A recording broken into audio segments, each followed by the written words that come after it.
Well, fancy seeing you again, sugar.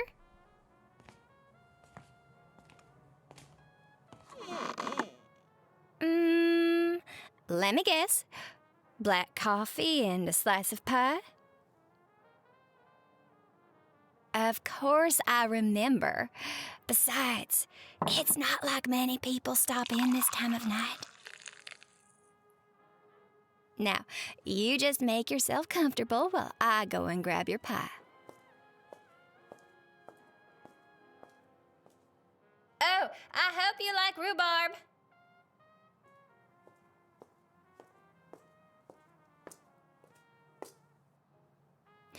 Here you are, one beautiful slice of rhubarb pie. Oh, honey, do you need a refill already?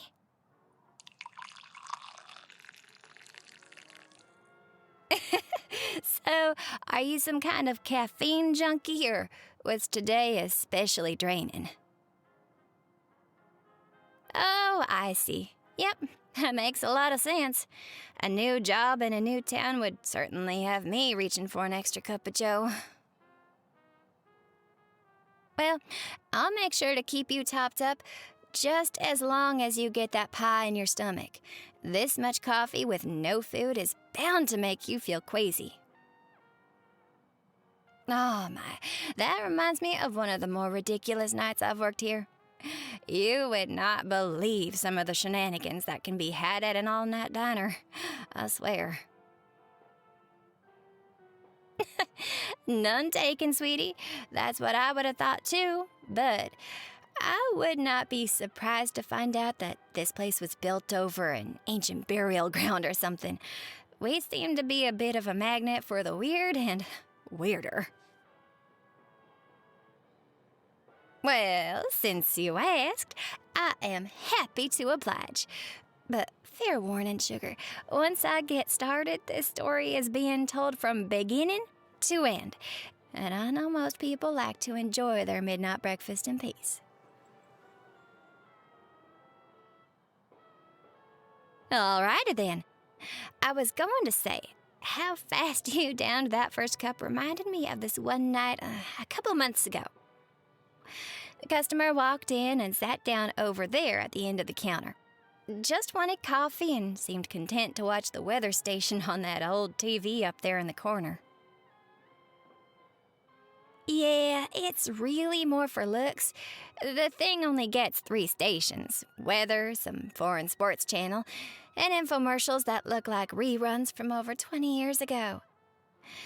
Anywho, I filled his cup, went to set the carafe back in the machine, and before I even turned around, I hear the familiar clink of an empty mug on the counter.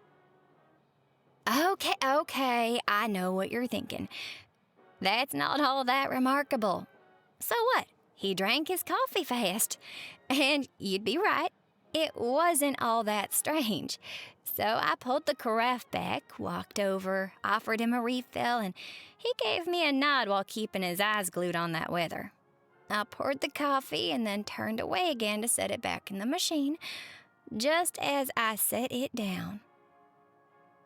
You know it. I grabbed a full carafe, walked over, and sure as can be, that cup was empty. I know, right? Well, he was pretty engrossed in the weather report, which was already on to the neighboring counties, but he still managed to nod as soon as I came over, so I filled his cup and just stepped back this time to watch.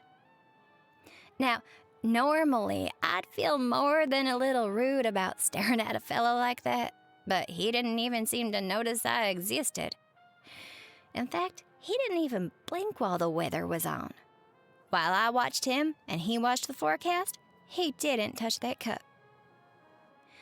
I got a little bored and felt even more awkward for just staring, so I decided it was best to just go on and leave him alone. The second I turned my back, I heard the clink of that cup. I almost dropped the carafe in my hand. It startled me so much. I was ready to ask him if he was some sort of magician or just pranking me, but when I looked to where he'd been sitting, he was just gone. I walked over to collect his mug and found it holding down more bills than were necessary for a few cups of coffee, and a note. No, he did not leave me his number, you sassy thing. No, it was a list of dates for the following week, and beside them were little notes. Nothing too crazy, just wear a sweater, bring your umbrella, and whatnot. But for Thursday that week, he'd written, take the day off. Now, I don't know about you, but with how strange that whole experience was, I wasn't sure if I should take his advice. But I guess I figured why not. It wouldn't be the end of the world if I wore a sweater on a hot day or brought an umbrella if it ended up not raining. Of course, I'm glad I listened because he was right. So when Thursday rolled around, I called in sick, knowing I was gonna get an earful from management.